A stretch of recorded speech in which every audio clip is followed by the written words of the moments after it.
Good morning and welcome to the programme. I'm going to go straight into the interview with Minister of State John Halligan, the outgoing independent TD for Waterford. He came into the studio late last night.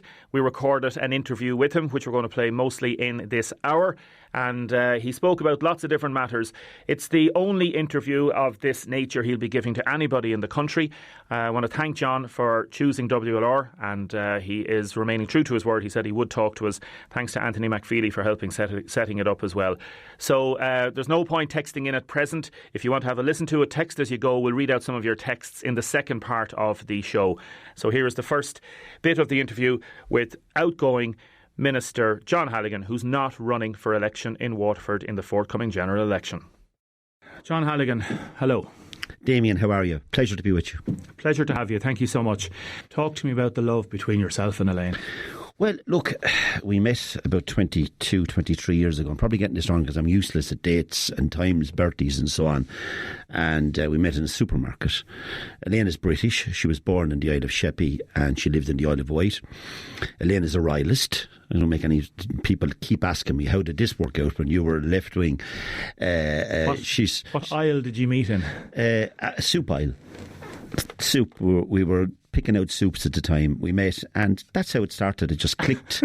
And I can't recall. She said to me, "Gee, there's so many soups here, you wouldn't know which one to pick." And the funny thing about it, Damien, was I didn't see her again for about 6 or 7 months after that. And we kind of booked, and she had a load of books. She was coming out of the library.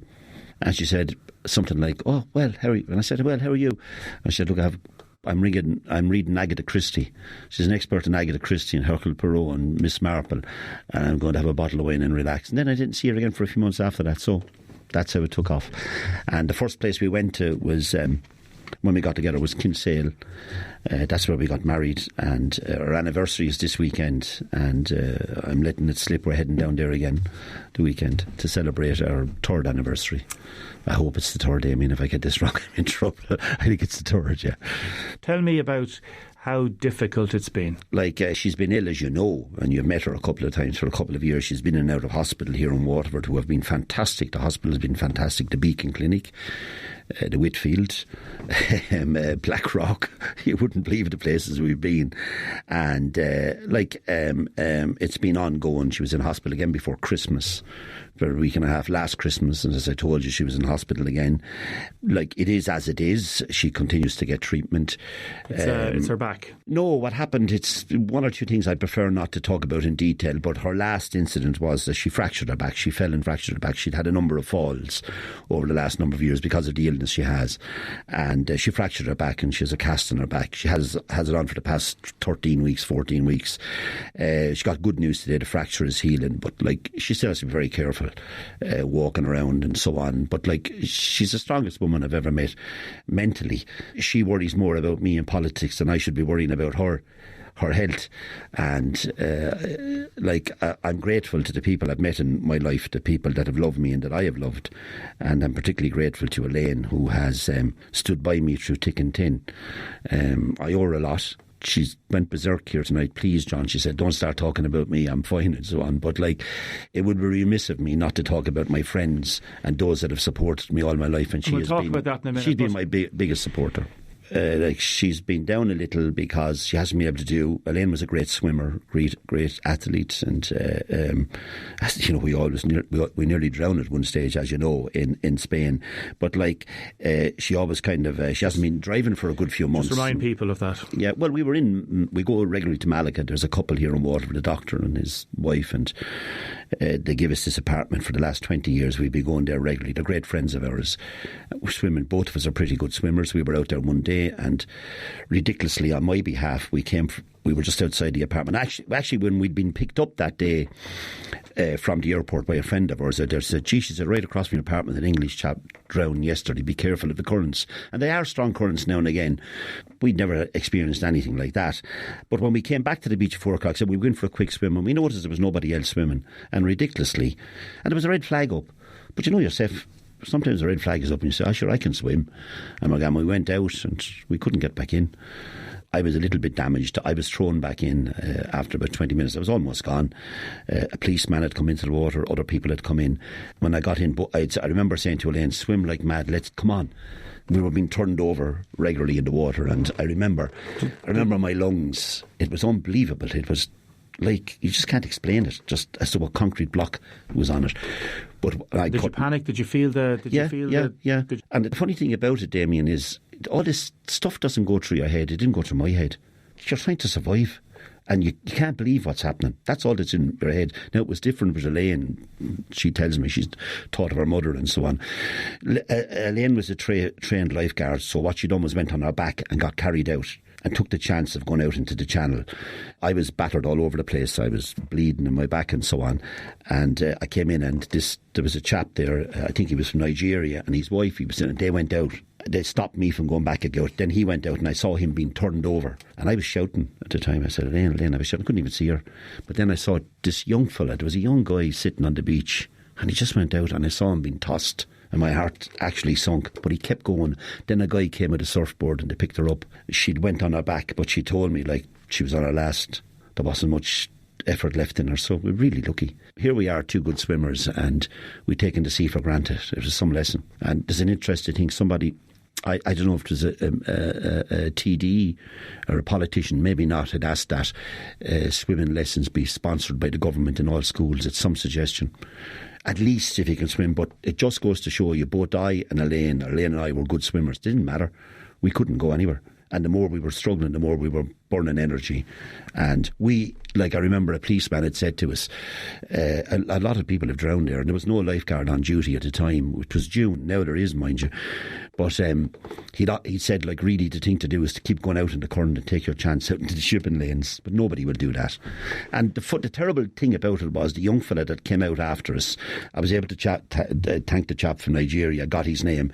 The young fella disappeared. We never saw him. And we went down on the beach day after day after day because in our panic, we just barely thanked him and then went back to the apartment. Some people brought us back to the apartment. But I did put a note in one of the regional papers there if he could come forward to thank us. We go out there every year and we go to the same place. So the one thing about it's amazing, I'd remember his face if I saw him again.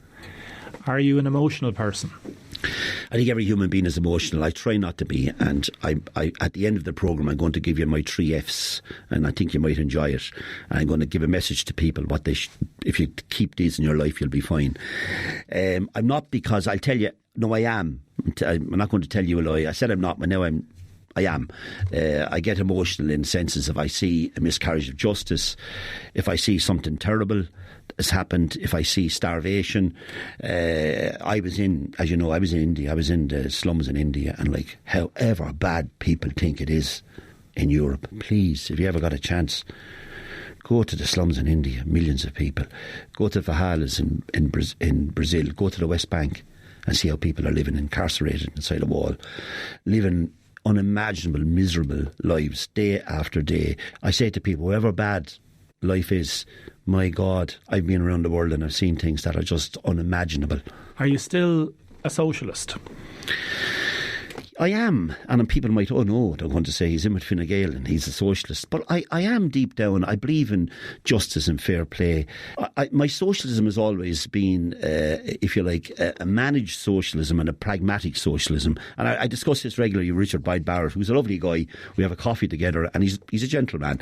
And Claire Daly, who I have really great time for, probably the best TD ever went into the Dáil, I think, Claire Daly. But you'll never be able to abandon the capitalist system and have a socialist system. It's never going to work. So you have to kind of manage a fair system within the capitalist system, that all people managing money have to realise that money can be managed better and can be equally distributed. And not this, you know, if you're talking about equal shares for one and all for one and one for all, and everybody the same age, that is never going to happen in this society.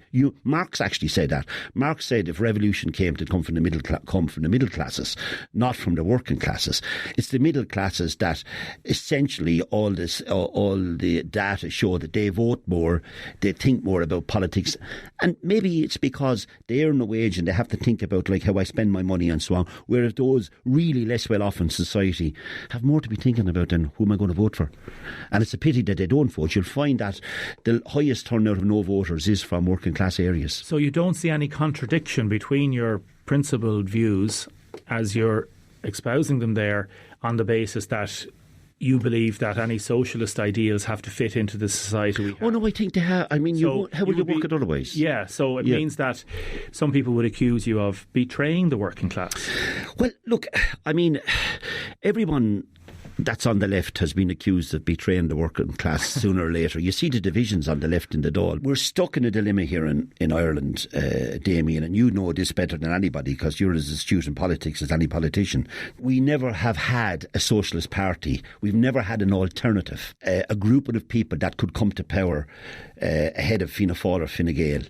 Until we can get 50 or 60 people lined up with one party and say we're socialists and we're going to adopt a socialist view. So why didn't you try help build that? We did. You did when you were with the Workers' Party, but then you've been accused of abandoning that. No, I'll tell you what happened. When I went independent, I had a great time for the Workers' Party.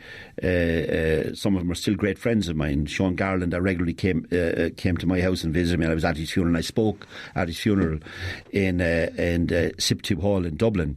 I spoke at it. But anyway, like the problem was that when we came together in the Dáil, we came as, at the time, it was the technical group. It was known as the technical group because it was all independents. Within that group, you had people, Seamus Healy, socialists, Paul Murphy, Richard Boyd Barrett, John Halligan, Finian McGrath, Claire Daly, Mick Wallace. All of them would have said, yeah, I'm a socialist, but try and get them all together to talk about a policy. It was disastrous. It was an absolute disaster. It couldn't work. So bit by bit, people just walked away. So because I had great hopes. I remember when I was elected as independent. I was looking at who was elected: Claire Daly, Mick Wallace. I wonder, can we get all together? Can we get together? Couldn't do it. Stay with us. We're going to talk about some of those characters you've been mentioning. John Halligan, does the ministerial trappings, do they sit lightly on you? Did you enjoy being a minister? Do you like the trappings of power? No. I'll tell you what I enjoyed. I remember when I was appointed as minister, I was appointed, at the time I was told it was skills, and within the education it was skills, school transport and apprenticeships. And I have a great interest in science, as you know. So then when I was reappointed by Leo Varadkar, they added research, development and innovation on it. And I enjoyed that because I worked with so many companies across Ireland and in Waterford here, driving research and innovation. And that's lost because I've always made this point. If you look at our economy, look where our technology was 20 years ago, look where it is now, look where it'll be in 20, 30 years, disruptive technology. If we don't invest in innovation and disruptive technology, and if we don't invest in ongoing technology, we'll be left behind. We'll be in, first of all, we're in competition with our comrades in Europe, but we're also in competition with Japan, America, Australia. Last year, we're so good at innovation here in Ireland. We're ranked number 11 and number 2 in science. Remember, in nanotechnology, we're number 2 in the world. In agri-science, we're number 2, driven by the Institute of Technology here. So we do well. Industries in Ireland last year invested 2.5 billion of their own money in research and innovation in Ireland. The government invested 800 million. Did it annoy you that you were going to a lot of events that weren't being reported on? Oh, yeah. It broke my heart at times because all junior ministers said the same. We were just left behind. And I remember, for instance, do people realise, for instance, I know people are always talking about space again. We've 72 companies here in Ireland working with the European Space Agency, a turnover of $500 million, winning contracts of top technological advance. Satellites after satellite have been launched out of Ireland with the Irish flag on them. There's no votes in space. No, but there's all these companies are delivering for Ireland. I've been around the world and I've met ministers. The last minister I met was the Russian Minister for Education, and her recognition of the technological advances in Ireland was unbelievable. What did did you have a big meal? We did. I was there. No, we didn't actually. We just met. We met in a place called Skolkova, which is one of the big research areas, the biggest research hub in Russia. And I was honoured because we weren't expecting to meet the actual minister for, I can't even think of her name now, for education. But education were stunned. And she knew all about Ireland. She knew about our research. She knew about our innovation. She knew about our school transport system, where we're transporting, which I'm in charge of. We transport 117,000 children twice a day, 15,000 special needs children, all over the country, hundreds of millions of kilometres a year, 10,000 vehicles. One of the best transport systems in Europe. One of the best in Europe, that people are in awe when we tell them what we do for a very moderate fee. As Minister, I revamped that whole system, met representatives of all parties in the Dáil, tightened it up, and today there is not one eligible child. Not one eligible, and you're good at checking facts. I know you are. There's not one eligible child or one special needs child that doesn't have school transport in Ireland. Phenomenal. And I done that with the help of the department, but it didn't get a lot of. Because you're not a senior minister and you're not, how will I say it, it's not a big issue like health, education, housing, but all of the junior ministers work very hard. Have you any regrets over the last 5 years? Did you take your eye off the ball locally? Did you, let's be honest now. You can be 100% honest here because you're not standing again. Yeah. Regrets. Have I regrets? The hospital, the cat lab, the mortuary, I suppose, all those issues. Yeah. Look, people saying so many things, and they talk about betrayal, they talk about forgetting Waterford, and the abuse you've got. Yeah. Tell us about the abuse. You get abuse and everything. I mean, politicians. I remember people putting on Facebook they wish you have a heart attack. This is horrendous. Look, horrendous. I was. I remember when I was on the abortion referendum, which I led. I can safely say I led a campaign in Waterford on same-sex marriage. My God, the stuff that came in on top of me from people. People were sending letters to my door. I had a crown of thorns delivered to me in the Dáil. When all this is over, I'll come into you sometime with a box. Tell me about the crown of thorns. And somebody just delivered in a packet, all sealed up and everything. Crown of thorns, small crown of thorns. Yeah, the stuff I got was unbelievable. In a padded package. Packet. What did you do? What did you think? I think I still have it up there in the Dáil.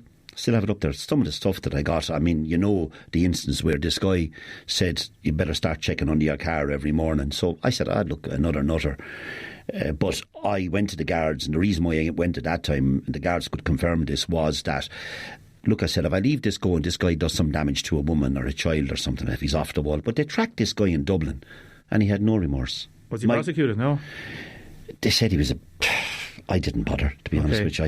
I said, was he a threat to other people? They seemed to think he wasn't, so they didn't. What happened to your daughter? My daughter was hemmed in a restaurant here in Waterford. I think it was Dunmore or someplace like that by some of the pro-lifers. Now, they're not all like that, but some of them were really outrageous, abusing you, shouting abuse at you, sending you.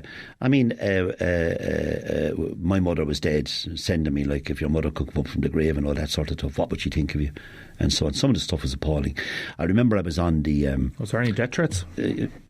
Yeah, you'll die and all this. It was wicked stuff, and it won't be long, you'll die, and there's tons of stuff. I got a couple of letters of that from all over the country, primarily from outside of Waterford, mind you. I remember I was on the Week in Politics there a few weeks ago. You might have seen it, and Anne Rabbitt was on, and the stuff that she was getting, what women are getting, it's just appalling. It doesn't bother me because, I have done an assessment, and you find that a lot of them are not even from Waterford. They just pick up on something. Let's have a go off him. Eventually, I think it may do damage to a person if they're not strong enough. And they really have to do something about social media. You know that. You've had people on talking about social media. Like your brother Ray was on yesterday defending and talking about the abuse that you've been getting on social media. But I think it's become part of, you're a politician. I can guarantee you this. Whoever's in government the next time, there will be 4 representing this constituency. Some of them will have to go into government. They're going to get the same. They're going to say, you're not doing this for Waterford, you're not doing that for Waterford, and they're going to get a whole heap of abuse down on top of them, and they're going to have to be able to deal with it or walk away from it. Have you any regrets? Have I any regrets? In politics, no. And I'll tell you why I don't. Genuinely, over the last 5 years. I tell you if I did. I kind of felt that I was very lucky in politics, Damien. I topped the poll twice as a councillor. I was one of the last mayors of Waterford. I had what they called an open day in Waterford, which was unusual. I was honoured to be elected twice as a TD. I had really good people working with me, and I have a really sensational committee. I have a director of elections, my brother, he's acknowledged by other parties. He's just phenomenally. Is he going to run? Well, now, I had an idea you might ask me that. As we speak now, he's meeting people tonight. He's meeting a number of business people who are urging him to do so. I think he'll make a decision by the weekend. Like, the money is there, everything is there, posters, the whole lot, if he wants to do it, you know. Do you like the idea of the Halligan name being carried on? No, I'm telling you now, Damien, and I'm going to be honest about this, I'm not into that at all. I have a daughter who's excellent. I think she's very articulate. She knows her politics very well. I've never urged her to go into politics. She wants to go in, when she thought about standing in the local elections. That's Aoife. I hate this kind of what I call a dynasty that you must follow up from the Halligans. Like that shouldn't be an issue with any party or anyone. Did you do enough for Waterford? I think I did. I think... what did you do? Well, first of all, I was the first to put the Cat Lab on the agenda. I was the first to get it into government. The Cat Lab has been built. The planning is gone in. It'll start development in July. You will have a second Cat Lab here. It was regretful that I could raise my hands to heaven now. Yeah. And do you know what I mean? We could get into a big row. Yeah, we could. It. No. I have to stand by. Are you frustrated at the rate of progress? Stop. Or like you made a promise. You said I'm not going to go in. Yeah, but look, you went in. Like, what have you got to say to people that say, John, what you broke a promise? No, I didn't break a promise, actually. What I said was that in government, I agreed to a review, which was a heritage review, which was agreed to by the consultants, by the way. I spoke to the consultants. They said to me, we're happy with that. Because when he comes down, no, that report was an absolute total sham. We've spoken about that on Billy's show, on your show, and everybody else's show. That was a sham where the catchment area wasn't taken into consideration. The next best thing I went for then was, OK, let's get a second Cat Lab here. Now, if you talked with the other politicians, which I've spoken to, we're all united together, they themselves, Fianna Fáil, Fine Gael, Sinn Féin, they've seen the frustration of dealing with the HSE. It wouldn't have mattered if you had a senior minister here. The HSE are a law unto themselves. We've seen that with cervical check. We've seen how they tried to back off on the Cat Lab time and time, the mobile lab time and time again, but we just kept going and I kept going. We delivered the mobile lab and we got the Cat Lab. Now, will the 24/7 be delivered? There's another report coming out by Higgins. That's going to be up to the next politicians who take over here. But it's like Michael Harty said. Michael Harty stood as a hospital candidate, if you remember. He issued a statement during the week. He said, it didn't work. I couldn't battle the HSE. I couldn't win with them. So you think there's still a chance that 24/7 may not be delivered? Don't know, but I think based now where the hospital configuration is, where we're lined up with Dublin, I think they will have to deliver it. But that will be... that's an issue now for the next government that comes to power. I believe it's inevitable you'll have 24/7 here in Waterford, in the southeast, I should say, not Waterford. It's inevitable because there has to be a case where health has to improve consistently all over the country, and it has to be 24 hours. I have to say as well that it's inevitable that we can't have a stage here where we have weekends where operating theatres are not open, consultants are not working, doctors are not working in around the city here, that we're relying on a call-out doctor. As they have in England, doctors have to work 7 days a week. We'll have to reach that stage. You're never going to get the health service right if you're at a situation where weekends things close down. Most doctors don't have their surgeries open. Consultants or whatever are not on. It's not going to work in Ireland. You may as well abandon it. So you want doctors and nurses in hospitals to be working more at weekends? Oh no, just extra shifts and pay them well. But we have to. But I mean, all factories work weekends. All workers are doing shift work.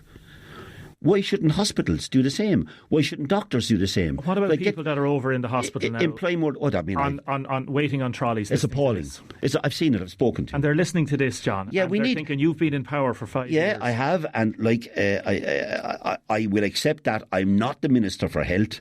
I'm a junior minister. The Minister for Health has not been able to deal with this. The former Minister for Health couldn't deal with it. Micheál Martin, when he was Minister for Health, wasn't able to deal with this. And the reason why they can't deal with it is, and I've said this on your programme, you need to disband the HSE and start again. What Fianna Fáil are probably going to promise next time around is we're going to put another £500 million in. That is not going to work. Disband the HSE with their, I think at one stage they had 13,000 managers to the percentage of the population more than any other country.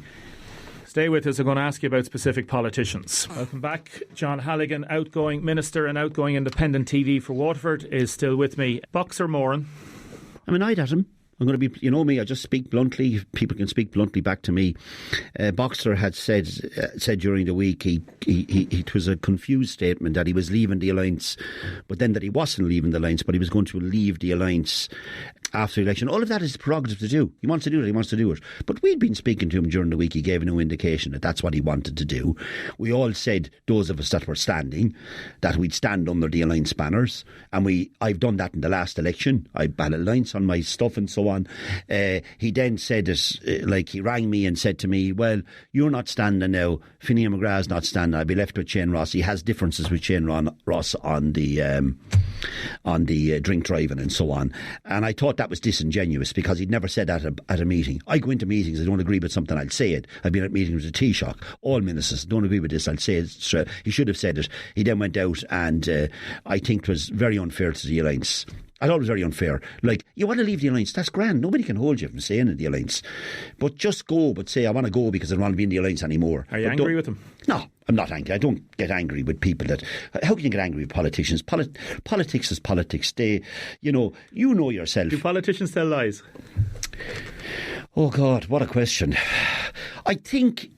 I don't know if any politician would come along and deliberately say, I done this and done that. Now, they may have done it, but I think they can be a bit economical with the truth. I think they mean well, I can deliver this or I can get this. Have you ever been economical with the truth? I don't think I have. I've got myself into trouble by being straight up and at times and talking straight, and that's it.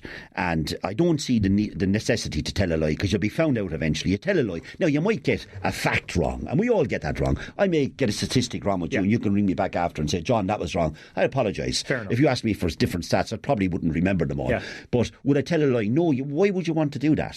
Because I think you're underestimating how people evaluate politicians. And since the crisis, the banking crisis, people evaluate politicians now more than they ever did before. Finian McGrath. He's a good guy. I think he's done a lot with disability. I was disappointed with him too, I have to say. He issued a statement out saying he thinks Fianna Fáil will win the election. Why I was disappointed with that is we stay on as ministers until the government. We lose our TDs, and rightly so. We get no salary from the time the announcement was made. But you stay on in a caretaker facility in government until the next election, until the Taoiseach is. So you're technically in government. If you're going to run down the government, do it when you have opportunities during the year to do it. But because you step down, now I can say it, I think Fianna Fáil will get elected. Why didn't you say that last week? But I think as a government minister... Genuinely now? Well, I tell you, this is going to be some call. I think I'll be right on this, gets the extra few seats. Someone will have to get over 55, 60 seats. I don't think Fianna Fáil are going to get that, and I don't think Fine Gael are going to get that. I think you're facing terrible uncertainty. I think you're going to have a mismatch of, and I don't mean that in the wrong terminology, you're going to have maybe 3 or 4 parties having to form up, go into government with Fianna Fáil or Fine Gael, and I think you'll have an election in 2 years again. Definitely. Are you saying that you're still thinking Fine Gael will win the election? Are you only saying that? Are you saying that because you're only a minister still? Oh no, God no. If I think Fianna Fáil will win it, I'll say Fianna Fáil will win it. I just think then. No, but you just criticised Finian for saying that. Oh no, but he done it as a minister. He should have just. Yeah. But what I'm saying is this. Here's my view on it. My view is this. My view is that I think this will go down to the debates between 4 people: Micheál Martin and Leo Varadkar and Pascal O'Donoghue and the Minister for the spokesperson for Finance with Fianna Fáil. I think Pascal O'Donoghue will win that hands down. I think he's a good Minister for Finance. I think what will win it with Leo Varadkar is he's proved that he has a statesman's image. He's been all over Europe, all over the world. He's done brilliantly on Brexit. I think even the opposition will admit that. Micheál Martin is unproven on that yet, and we are still going to have to go out to Europe. We may have to go with a begging bowl to Europe if we're left in the lurch because of what might happen with agriculture in Brexit. We are going to need somebody that's recognisable out there. With all respect to Micheál Martin, he will have been to Europe, but I've seen Leo Varadkar operating in Brussels. I've been to Brussels. I've seen him operating all around the world. He's highly regarded, and this is not blowing Leo Varadkar's trump. He probably will come on your programme. I imagine the leaders will be down here in Waterford. He'll be on your programme. I just think that he will be better representing Ireland, and we're halfway through Brexit.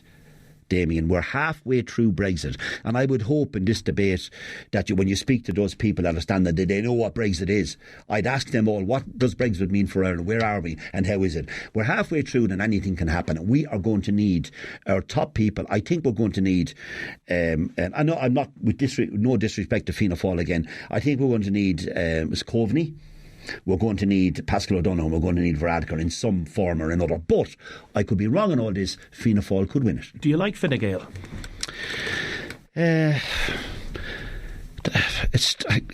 I don't know if I like an ideology. Some ideologies I don't like. But I will say this. Like Leo and yourself get on very well. We do. Pascal and yourself? Yeah, we get on great. But I'll ask you this. Would anybody, if I had been speaking to you 8 years ago, 10 years ago, and if I had said to people in Waterford, Fine Gael will bring in same-sex marriage, you'd be laughed out of it. Or Fine Gael will bring in abortion rights for women and Irish, be laughed out of it. There is a modernisation going on within Fine Gael. Remember this in Fianna Fáil. Remember this. 12 or 13 people stood up in Fianna Fáil to try and stop the referendum from taking place. Whatever their views were on it. Are you closer to Fine Gael than you are to Fianna Fáil? No, I wouldn't be closer to anyone. Like, for instance, You'd work with anyone? I've worked with Fianna Fáil spokespersons. Would you work with Sinn Féin in government? Yes, I actually believe, I think the time has come.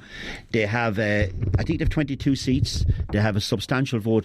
I think it's disingenuous for people to say that you shouldn't talk to them. I think both Fianna Fáil and Fine Gael should talk to Sinn Féin. They have a right, as any other party, to be in government. If you're dealing with independents that are left or right, why would you not deal with Sinn Féin? And I think, like... you see either of them going into... I think Sinn Féin will go into government. Oh, they will go into talks. I think they will. And do you think Sinn Féin could go into government? I would urge them to.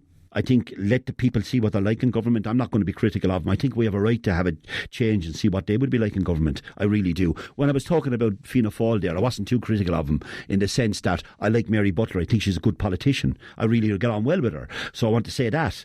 But I do think that some of their policies are still a bit right-wing and very conservative. So you can get on well with people on certain levels, even though they may have completely diverging views from you. Yeah, but I think that's what politics is about. Like, if we don't, why I would say that, Damien, is very simple. You're not going to have a one-party government in the foreseeable future. I think it would take maybe another 3-4 elections. I'll be dead in 20 years' time. Hopefully I won't, but I might be. I'll be near to it. You're younger than me. You'll be still here, hopefully, doing this programme. But so you have to talk to everyone. You have to talk to everybody. And it's interesting, like, I won't give the names, let them say it themselves, but quite often you meet politicians on the left in the door to say, John, what's it like being in government? What's it like as a minister? And you get that feeling that, like, and I say to him, like, if you get an opportunity, take it. You might be able to offer something, you might not. But take it and see how it works. So I do think Sinn Féin, yes, I think both parties should speak to Sinn Féin. I think David Cullinane will be elected here. And if there's another 22 or 23 or 24 ever elected, they represent a fair bulk of people. So and they have a right to be heard. You think Mary Butler is going to be elected? I think Mary Butler will. I hope. No, what I would say is I want to go into who should be elected. I was going to say this at the end of the show. I worked exceptionally well with Paddy Coffey and John Deasy. John Deasy was very good to me when I was a councillor. I always said that. He was very good to me. When I was a councillor, he helped me out when I was in the Dáil. He often came to me and cases I couldn't manage. And I want to thank him for that. Paddy Coffey I worked well with. Have you spoken to John about I've spoken to him. Yeah, I have. Yeah, I've spoken to him. I've spoken to him all. Look, he doesn't say a lot. He just had enough. Maybe there are personal reasons. I don't know. I think he should come on. I think you'd be very fair with him, and I think you would be. I think he's done a lot for Waterford. His father done a lot for the DC name done a lot for Waterford. And if he's there now, listen to me. And I've urged him, by the way, Damien. I said you should go on with Damien. Damien is straightforward. He'll give you a fair crack at the whip. He's going to ask you telling questions like you've asked me tonight, but he'll give you a fair crack at the whip. He might do it yet. What's Shane Ross like? I'll tell you what Shane Ross is like. A lot of people don't know this, but I'm going to say it. I remember saying this when Shane Ross and Eamon Dunphy launched my last election campaign. Shane Ross is one of the most decent people you could come across. He won't allow me to say too much on it. I think he's been a good minister in transport. Look at the deaths on the road. Look what happened over Christmas. More and more people drink driving. Are we seriously saying that we shouldn't bring in more laws to try and curb that? Some people that might disagree with that, if their child gets a bang of a car and they find a guy was drunk driving or a woman was drunk driving, what will they say then? And I think he's done his best. What do you think of the Healy-Raes? I like Michael Healy-Ray. I've spoken to him on a good few occasions. I met him on school transport. I've handled cases for him on school transport. I think he's honest. Wouldn't agree with a lot of his policies. Danny thinks that there's no climate change, that God is directing the weather here. Come on. I'm going to canvass for Shane Ross. I'm going to go up and do a bit for him. He's been very good to me down through the years. The airport, Damien, would be closed. I can tell you now there would be no... And the airport will tell you that themselves. I got hammered in the national press time after time. When I went into the programme for government, Shane Ross and John Halligan said, no matter what happens, you will not close Waterford Airport, and they did not. We got emergency funding that was unheard of for the airport. We got funding for the airport consistently when there was no planes flying. And that's all due to Shane Ross. And was that right? Yes, because I think it has some future. I met the airport board recently. I think you're going to find bulldozers out there next July when the weather gets good, digging the runway. We will have a jet flying into Waterford Airport. Before it was discussed at the cabinet meeting, I got a text from the Taoiseach, which I'll show you after the show. John, don't worry about Waterford Airport. I will be proposing the 5 million for Waterford Airport to the cabinet meeting. I was brought into the cabinet meeting after it was announced, because junior ministers don't go to many cabinet meetings, and it was announced at the cabinet meeting. What's happened with politicians is, I think if this continues, and I really do believe this, particularly with women politicians, if this continues, and you've read this in the paper and you've heard it all, that what's going to happen is people are going to say, Jesus, I'm not going to go into government. I'm not going to be a minister. No way. I'm not going to do that. And will I even become a politician at all? Now, a lot of text coming in. I'm going to play the final part of the interview with John Halligan next. Why are you not running again? Right. I made this decision a long time back, Damien. This weekend I'm 65 years of age. I'm coming into my 66th birthday. I'd always said, and my staff will tell you this, that if I could reach 65 in politics, that is enough, and I am burnt out. Right. I am burnt out, yes. We're handling 150 cases a day. When you get a chance at some stage, go into a constituency, I know there's data protection. Just see what happens in a constituency office. I've been up at your office. Yeah. You've got how many staff working? 4 up there. We are burnt, and they are so wonderful, my staff. They're like Emer is a BA in law. My God, she's recognised right across Dublin. She's one of the best. Aoife, fantastic. Michael Goulden, Michael Trade Union. He does all the trade union. Mary O'Mahony, former principal in the. She doesn't work for me, but Anne Marie. She's former principal of the Ursa. Anne Marie Lally, a lecturer in the college. All of these people all support me and help me. But I'm burnt out. You feel? How does it feel to pull out now, and maybe they might lose their jobs? Horrible. That's the only thing. It's horrible. But I'm convinced. I know they're so good. But we spoke about this. People will lose their jobs in Dublin as well. People should remember this. And Paddy would know this, and others. I have 3 departments in Dublin. I have 2 secretaries in Dublin. I don't know what will happen to them. I have 2 drivers. 2 drivers that drive me up and down alternative weeks. They're going to lose their jobs. They're going back on the dole here in Waterford. I have 3 people in the office going to lose their jobs. Friends of yours? One I never knew. Jerry is a great friend of mine. I knew him through the years. He was a taxi driver. The other chap was recommended to me. Never met him in my life, and I heard him, a lovely guy. They're going to lose their jobs. So, like, in Waterford, it's possible that 6 people could go on the dole in the morning. So it's not easy to do. Some people might hear you have 2 drivers and they'll think of a P. Flynn type of moment, you know. You drive your own car. My car now is a Volvo. There's 220,000 miles on it.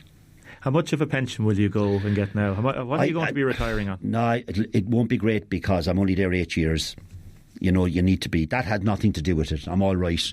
You get minimum redundancy, I think. I don't know. But look, what I would say to How much will you get? How much I haven't even, but this is true. And I'll tell you, if you want to ask me again, what I've done is I've spoken to the pensions office.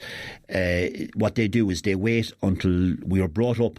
And Paddy will tell you this, on the 11th of February we go up, those that lost their seats and those that don't stand, and they tell you what you're, some will be there 20 years in the Dáil, some will be there 8, some will be there 4. Ballpark figure?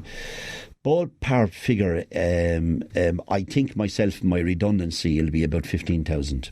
Might be a bit more than that now, because it's been another year. That's what it was a year ago. Then a Minister of State pension will be... No, the Minister of State pension is only 100 a week, I think, because I'm a junior minister and I don't think I'd done the 4 years. So it's not... It's grand. I'm not into finance, and How's your health? My health is fantastic. I keep fit, I eat well, I exercise. What do you do? I'm going to recommend this to everything. Elaine makes up, I think she makes porridge, honey, apple and wheat germ. And what exercise do you do? I walk a lot. I walk in the Salines, I walk in Tramore every Saturday and every Sunday. I do a lot of mountain climbing. There was 8 of us up the mountains over Christmas. You might have seen a few photographs up on Twitter and so on. So it's just, you're just retiring for personal reasons? Oh, absolutely. I'm retiring because I'd said this to everybody. I'm 65. You have a lab out the back? I have. I study microbiology. I'm an amateur microbiologist. I've been out in the college, out in the biological lab out there. And I have powerful microscopes. My dad... What are you working on? My dad... low forms of life, cellular life, so on. My dad, when I was 12 years of age, bought me a microscope when everybody else was being bought toys. Now, he was buying me forts and he said, have a look at that. I hadn't a clue what it was. Then I started to read about it and I loved it. So I'll do that. But what I wanted to say to you before I forget is that I'm not ageist. People want to work until they're 80 or 90. I do not want to be in the Dáil at 70 years of age. If I stood this time and I was elected, which I think I would have been elected, if it went 4 years, which I don't think it will, I'd be 70. I don't want to do it. What do you think of North Korea now and the whole thing? That was a laugh. I mean, that was crazy at the time. It was a bit of a mess we were having with Finian McGrath and so on. And then some journalists got it. And you know the way, like, you don't do this. But like some, you know, look what they're doing to Meghan Markle. And were you ever going to go to North Korea? Not at all. How in the name of Jesus would I get out there then? Who take me in North Korea? I was in South Korea, mind you, with education, but never going to go there. That was... blown it. They loved it. The papers. Look, it's like Maria Bailey. And I met Maria Bailey. She's a nice woman. And what she done was wrong. But for God's sake, 1 month, every paper, every columnist, every radio station. Do you know what she said to me? My family are decimated. You know, okay, and you do it. You have to do an assessment on politicians. They make a mistake, you have to call them to order and call them to task. But, where do we stop? Where are you going to have your ashes spread? Now, this is it. I'm a humanist, so I won't be carried into any church. I can tell you that. That's all arranged. It'll either be at sea or up the mountains or somewhere like that. And you know something? I don't really care because I'll be dead. I have this little thing. Maybe on the new runway. Maybe on the new runway. Good idea. But I have this idea. It's a good thing about being a humanist. Like, most people worry when I die, Jesus, am I going to hell? Am I going to heaven? What's going to happen to me? When I die, there's nothing. Wow. You're not to worry about. You're just gone. You're another species gone. That's it. Why do you want to... If I can live until 80 or 90 and have a good life, and I've had a good quality of life, ups and downs, ins and outs, like every human being, that's the way I'm going to enjoy it. And I'm not going to be worried that I go to heaven or hell. And actually, if there is a God and I meet him, I'll have some argument with him. The first thing I'm going to say to him is, the horrendous stuff that's happening in the world, you made that, and you could have stopped it. Don't bother put me down to hell. There's no God? Absolutely not. Absolutely not. Where do you come from? Right. I love this debate, and I've done this debate on radio, television, and here's what I'll say to you. Right. Someone said to me, the universe was formed 13 billion years ago. All scientists recognise that. Catholic scientists, Christian scientists, Muslim scientists recognise that. We're about 4.5 billion years, our solar system. We're in a galaxy that's 75,000 light years across, 1 billion suns, about 5 billion planets. Now, so God 13 billion years ago made this bang. What was he doing the 13 billion years before that? Where was he? Come on. I think nobody can answer that. I've come up with that. Will somebody ask me, or somebody tell me, what was he just sitting there for eternity? Hold up a minute. I'll wait another 25 billion years, then I'll make Earth. I'll make the we can't sit here for an eternity. Yeah, I just let me just the F's. Yeah, I wanted to say to people in Waterford. First of all, I want to thank WLR. Down through the years, I can't remember when I done my first interview. It probably was with Billy McCarthy, or maybe in the radio station. I want to thank Billy, who was really good to me and a really brilliant presenter. And you've been lucky with presenters, and you're very lucky now with the presenter we have here. Yourself, Damien, you've been fair and honest and upfront. And that's not being condescending to you. If I didn't like you, I'd say it, as you know. I think you're doing a great job. I want to thank Des Whelan. I got a lovely call from him this morning and a beautiful text, and I spoke to him for a while. I want to thank all my staff in the office who have worked unbelievably hard. I owe them. I wouldn't be there without them. I want to thank all of my support team. I have 30 of a core team led by Brendan and some of those people I mentioned. If I start mentioning them all, I'll miss them all. They've been fantastic to me. But I want to thank the people of Waterford. From the first time I was elected, from the very first vote I got, the first time I stood in a local election, I got 360 votes, and I thank those 360 people. It went up to 8,450 votes, and then with transfers about 13,000 votes. I'm indebted to those people in Waterford. I think they gave me a chance, and I really think that I owe them everything, and I wish all of them well. I wish all of the politicians that are standing well. I wish Mary Butler and David Cullinan, they're the two that I know that I work with. Mary is chair of the business committee. She's excellent on that. David Cullinan is very articulate. He's a good politician, I think. And you might not agree with his views, but he's a good politician. But the 3 F's for people. I believe in this, and I believe in this all my life. Fear. Fight your fear. Failure. Embrace your failure. And finally, when fire is burning all around you, make sure the fire in your heart is burning stronger, and you'll get by. John Halligan, thank you. Thank you, Damien. Pleasure.